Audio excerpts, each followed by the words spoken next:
Hey everyone, welcome to Honestly I Think, Kelsey's first podcast and the first episode. Today we have Chalinda and Imal, polar opposites, I would say, in personalities, but somehow fate has brought them together and today they go on many exciting adventures together. Unsurprisingly, today's podcast episode's theme is Opposites Attract. So, hey Chalinda, hey Imal, nice to have you on the podcast. Why don't you guys introduce yourselves? So, but Imal, you want to go first? You go, Charan. Okay. Hi guys. My name is Chalinda. I'm the managing partner for nVentures. This background is been working with startups for a while, and yeah, enjoying the run. And now we have a fund and focus on fintech and fintech adjacent startups. So exciting times as our portfolio starts growing. Hi, I'm Imal, founding and general partner of nVentures, as well as the founder of nCinga. Very happy to be part of this, Saki. Right. And so, for those listening in who may not be familiar with these two, so Imal is someone who basically did everything right as like a quintessential golden child in a South Asian brown family, did everything perfectly right, studied, topped his classes, and then went on to work at several massive names in the tech industry. Then decided to be like, you know what, I've had it. I'm just going to go do my own thing. Charlie, the complete opposite. I would say got into trouble a lot as a teenager, did so many things in the way that it shouldn't be done, at least according to like our parents.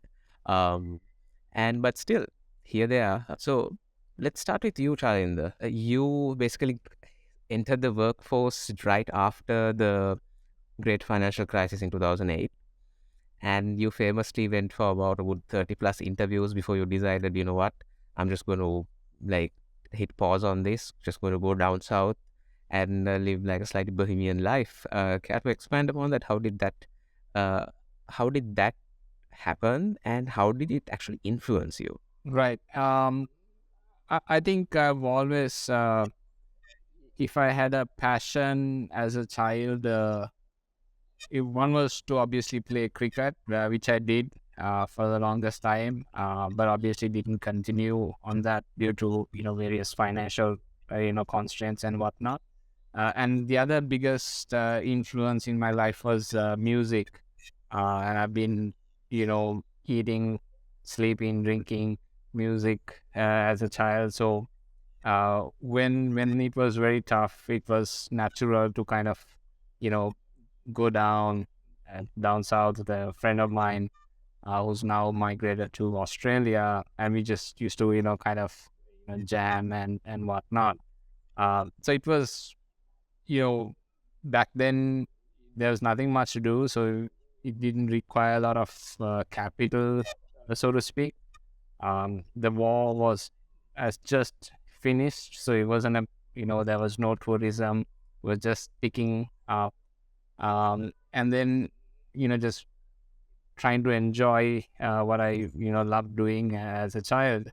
I think looking back, um, as Steve Jobs famously said, you can only connect the dots looking back. I think music, playing in a band, writing original music, there's a lot of similarities between that and running a startup or building a startup, right? Even in a band, what the audience see, for an example, is the guy who's singing, the guy who's playing guitar. You have the least admiration or attention given to the guy who's playing bass or the drums. But within the band, those two guys are the most important. So, stuff like that, writing your original music, keeping that culture, making sure that everybody's passionate about music, but then how do you find the right person who kind of, has the same views and kind of gel together. So a lot of these things I see help along the career as well. And I still take a lot of lessons from them. Right. And Imal, coming to you, Chalinda decided, you know what, he's going to just go against the grain from like a really young age. But then there was you. You practically built like a really good career crisscrossing most of Asia, you decided to jump headfirst into entrepreneurship at quite a late age, um, compared to at least like the modern startup founder standards. How did that happen? And how did you overcome that fear? If I choose one word, I think it's, I would say courage. Uh, so courage is not about not being feared. People think courageous people are not feared of anything. So courage is, even if you are feared, you still push forward, right? So I think from young age, the circumstances which I brought up gave me that experience. So at a very young age, I lost my father. So only way up was to work hard and study hard and come out of this, right? So we have gone through those kind of stuff in my life, and also the kind of environment I grew up in, Gampaha, uh, you know, interacting with people in the village and putting teams together, playing team sports like be it volleyball, flying kites, to a lot of activities we have done in those days. So that gave me the a kind of inherent kind of ability to interact with people and get the best out of them, and the courage, I would say. So when I went through my career, again, there was no other option rather than study hard and come be a professional and come out of it as a lower middle class family. These are the only options you have, right? Because there's no capital, and then your parents or your mother, single mother, always tells you that you know uh, you only way is for you to study hard and come out of it. And then your teachers will tell you, like, be an engineer or a doctor, and so you do that. But then after working for big companies here as well as in the region, I realize that's not the kind of lifestyle I'm expecting. So you talk about cost of life versus the lifestyle, right? So I realize after fulfilling a lot of my dreams, I mean, you traditionally people will ask, okay, when I going to do a job, when you have a job, then when I going to get married, when I going to get having kids, when I going to build your house, when I going to have your car, right? All these things drive us one after the other with an endless vicious cycle. Then what do? You get into commitments, debt, and then you keep serving those debt until you get retired.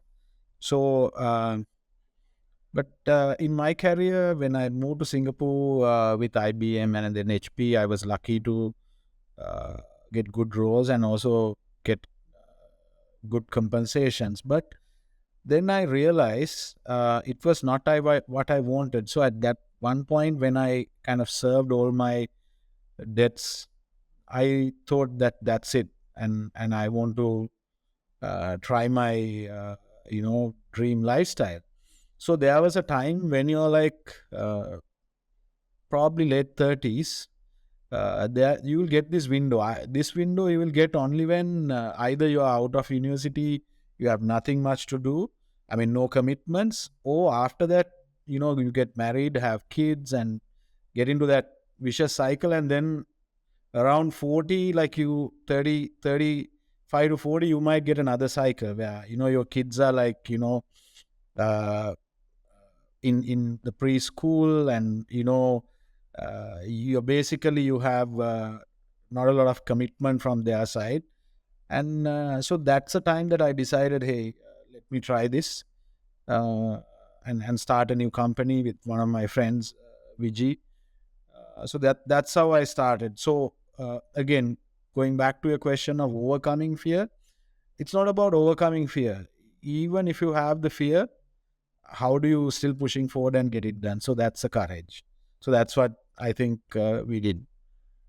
Okay, right. And you went ahead and started nCinga at that time. One thing I want to ask you was like coming from that corporate background, I'm sure you had like a whole lot of things to unlearn as a new founder. Yeah. So in corporates, you learn a lot of things, and that kind of you need to decide what to take and what to unlearn, right? Because you learn a lot of functional skills from engineering to sales to business development to legal to and finance to all that. That was a very good learning ground for us because we change roles and learn all these stuff and how things work in different cultures. Uh, what are the do's and don't do's in different cultures in different situations.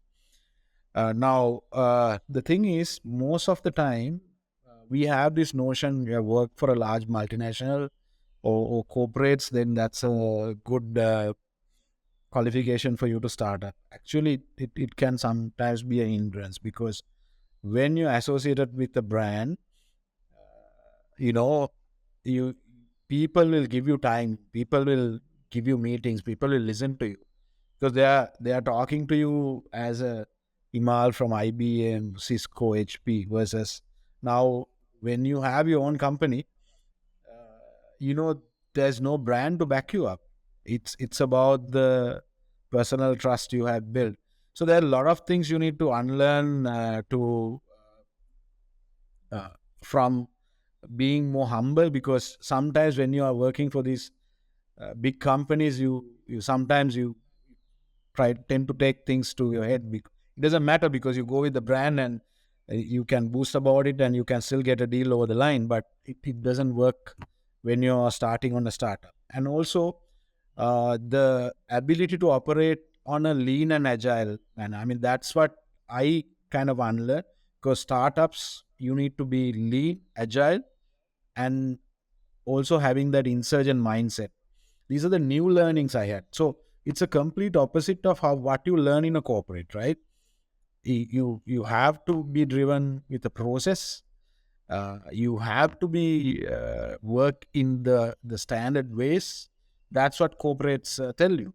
That's what you learn from corporate. But when you come to a startup, it's complete polar opposite, right? So you have to do everything. You have to have that mindset. So you need to learn from the beginning to do all that, and then also taking risk. If you work for a company like a large company, I couldn't mention the name. It's about the risk. It's about mitigating the risk. All these large companies, if you look at how they do business, look at their contract deal structure. It's about protecting the brand name, mitigating the risk, avoiding the risk, provisioning for risk. But in startup, it's all about taking the risk. It's a complete different, you know, mindset. So if you used to analyzing a lot of risk and mitigate and do that kind of stuff, it's a complete unlearning you have to do coming to a startup. So that's the main thing I would say, if I can summarize. Yeah. How you handle risk, learn and unlearn, that's a complete different. So, Chalinda, what about you? You have worked with lots of founders, right? Previously in all your various roles. And this is a topic that's very close to your heart. I know from like I would say about a good 40-50% of your posts on LinkedIn are about this kind of thing. What do you have to add to it? Like about under the importance of unlearning, uh, particularly what school tells you, and what also society tells you. I think What it's society has made you think, rather. yeah, the society also kind of changes its position as you grow, right? Like when you're a kid, everybody tells you that, oh, you can be anyone, that you should put your mind and soul and heart into it. You can become anyone. And then you grow up and when you want to become someone, then society also tells you, oh no, not that, you have to be this, right? So there's a biasness on that as well. I think probably in the last 5 to 6 years, I think initially after I did start my career, then I was very, very focused, worked really hard in terms of following that path that everybody kind of preaches. But I think, maybe around 2016, 17, you start questioning. I think that's important. I think the purpose of learning is that you should have more questions and not more answers. But most people, when they learn, they tend to use it as a means and end, right? So they would if there's a problem, they'll just find an answer, and that and the learning ends there. I don't think that happens. The more people you speak to, and I think that all that kind of helped from my childhood, because I was always out, again, like what Imal said, riding bicycles, going around neighborhoods, getting lost, meeting, different types of people, going into their houses, just random people that we met while riding a bike or flying a kite. You just go to the house, and then so all the social skills kind of really, give you a different perspective. And I think once you get into your corporate structure, because it's a rat race, I think that's everybody says, but it's also a ladder, right? And I don't know how many people have actually climbed the ladder, but only one person can go up or down at any given point, right? So that, which means that you have to follow the rules, the norms, and a lot of these norms are essentially, peer pressure from probably dead people or whatever that has been just passed down generations. But when you kind of stop and you take out the notion of having this straight line, this is what you need to do, you can do that. And like I mentioned, right, there will never be a situation where a lion in Africa will wake up one morning and say, you know what, I'm sick and tired of chasing gazelle. I want to be a vegetarian. I'm just going to eat grass from here onwards. A lion cannot make that decision. The only mammal that can make that decision is humans. So you can change that perception. One of the reasons why people don't do that is that people tend to work towards a comfort zone. And that's what education or whatever says. You get good grades, get a good job, build a house, just like what Imal said. You cross these dots and then you're there. But you're essentially working towards a kind of a comfort zone. So I prefer the complete opposite. And I think I've been in corporate, I've worked in government, and I worked for a large corporate as well. But even there was part of a small team which we kind of operated as a startup.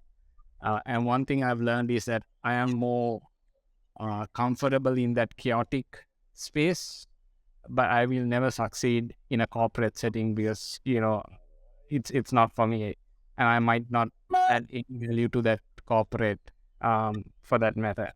But it's I don't think it's a comparison. I don't think people should compare. I think some people would love working for a corporate.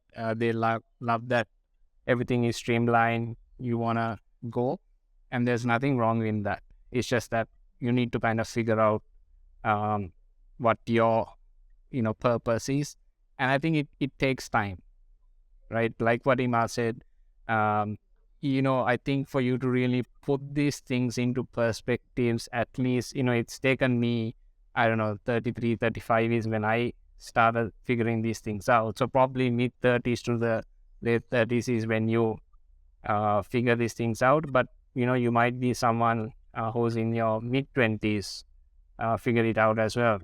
Again, that's perfectly fine.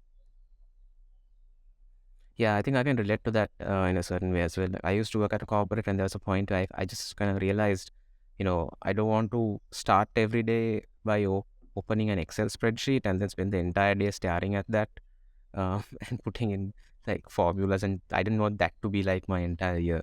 And that was like a wake up call for me as well. But I was like in my early 20s. That's that happened. one thing, just to add on that.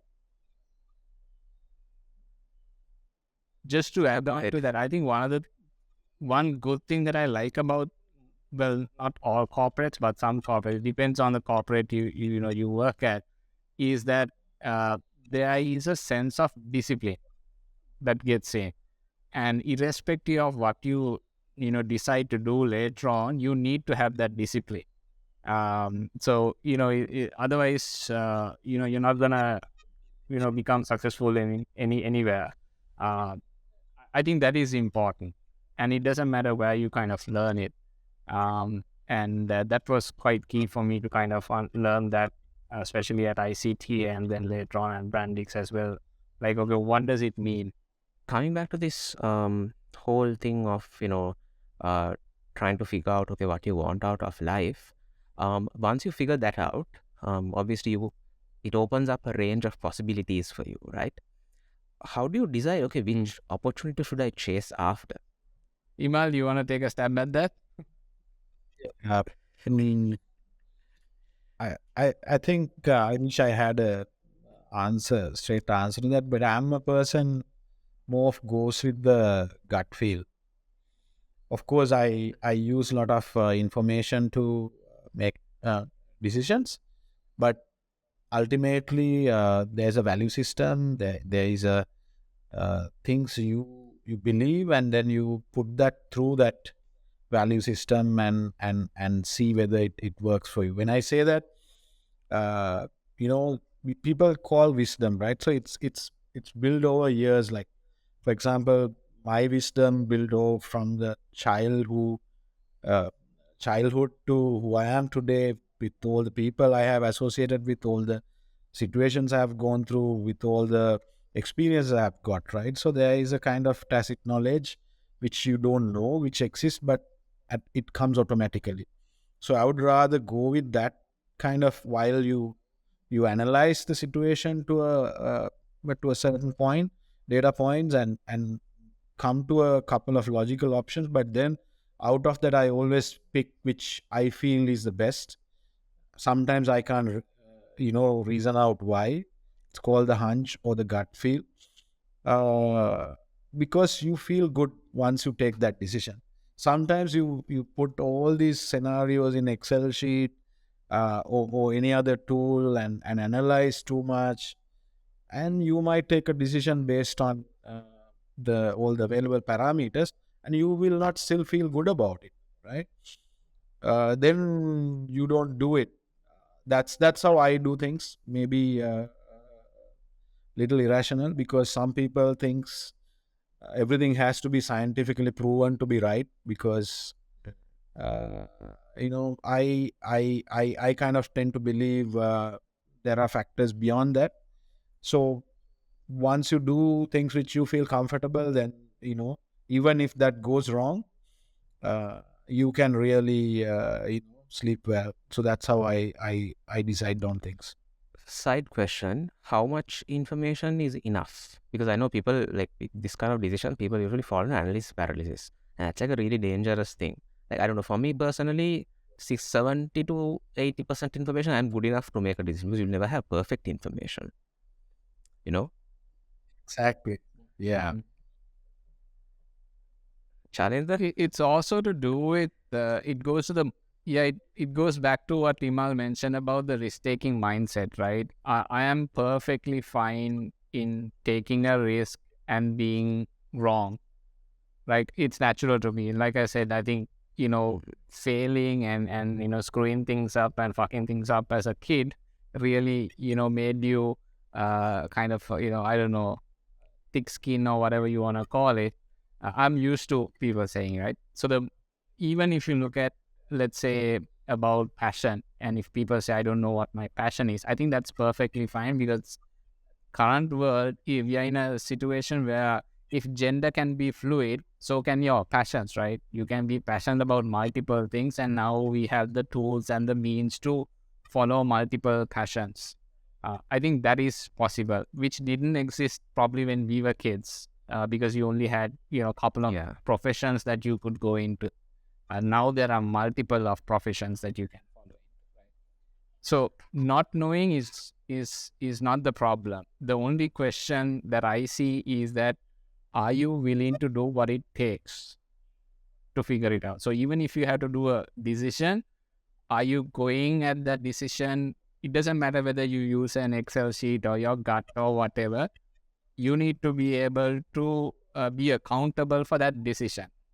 And I think that's what we don't see too much. If the decision is right, then people tend to take credit for it, and if it's wrong, then they tend to pass the blame to someone else. I think that's the issue you need to kind of differentiate, and not so much about how you make decisions. And like Ima said, all of us, we can use all tools that are there, but ultimately every single life experience from the time you are born to this point will influence your decision making uh, pattern, right? And there'll be multiple ways, there'll be nuances that will actually change a lot of these things. um, uh, and then just take it, and you have to make it on your own, right? Majority of the time that I see is people will wait. And then if it's good, then that's why every time a startup is successful, everyone will say, okay, the founders did it, they hired the right team, they built the right products, all the right problem. Everything is about the founders. Every time a startup fails, it's the market was not ready, the regulators were not right, the education system the blame goes to others, right? There is even a research, right, why startups fail, and there's like a whole set of reason. I think the first one is not having product market fit. But ultimately, if you look at it from a first principle standpoint, it is the founder's responsibility to find product market fit. Nobody else is going to come and give it to you. So the reason why companies become successful or failures is purely the founder. That's it. End of story for me. That's how I look at it. Very true. Very true. I think to add on to that, that's a tendency. Like if we try to pass the blame to something else, right? To the market, some other factor.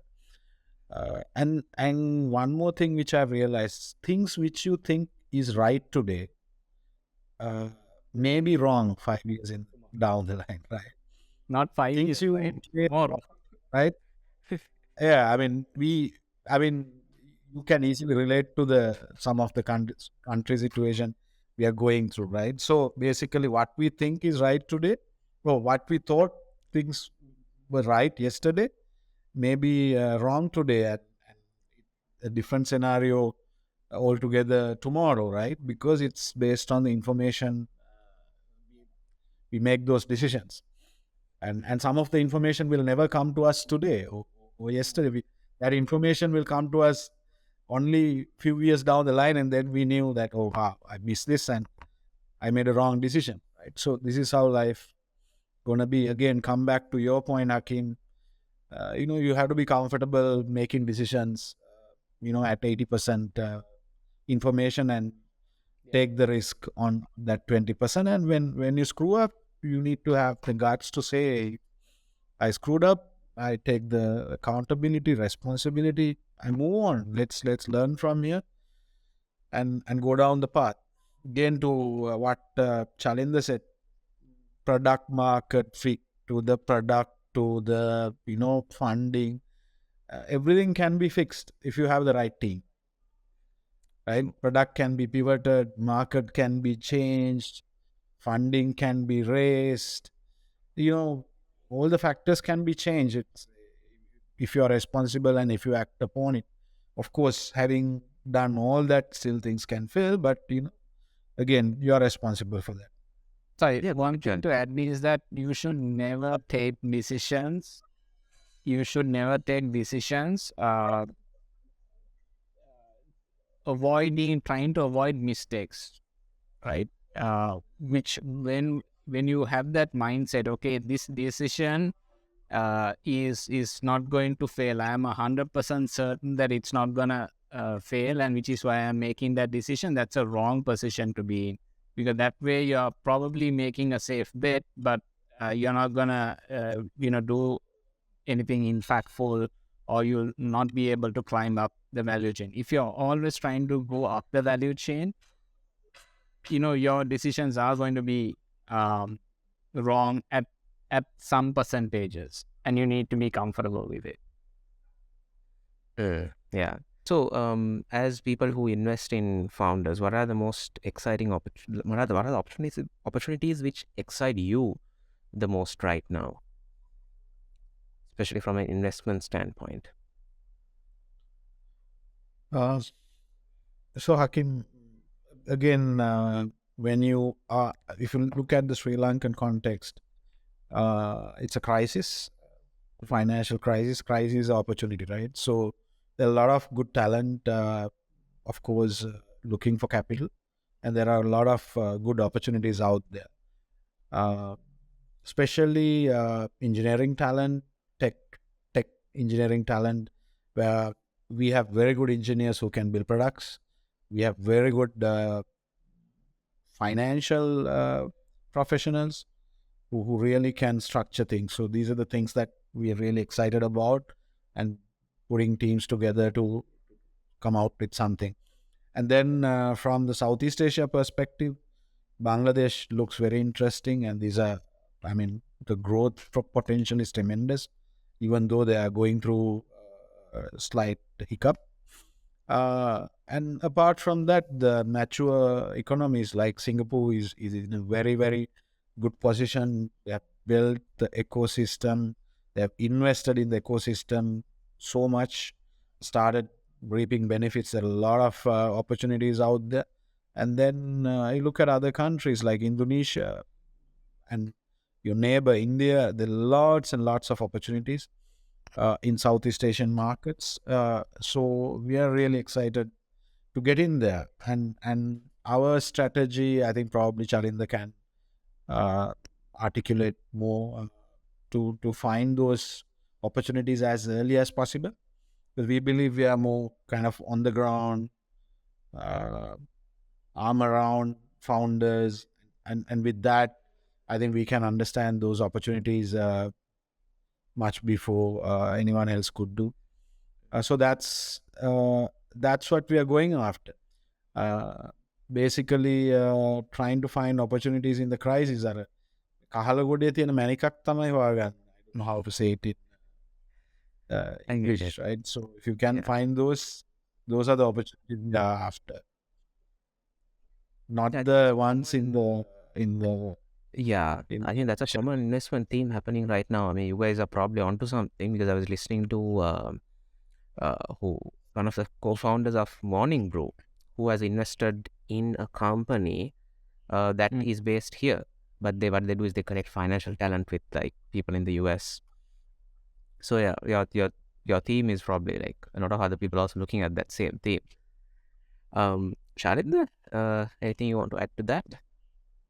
Yeah, I think, yeah, just to add, I think there's always been talent has actually, there's been more talent outside of Colombo, right? Even if you take what we have, even from, let's say, from an employment standpoint, a lot of these people actually come from outside.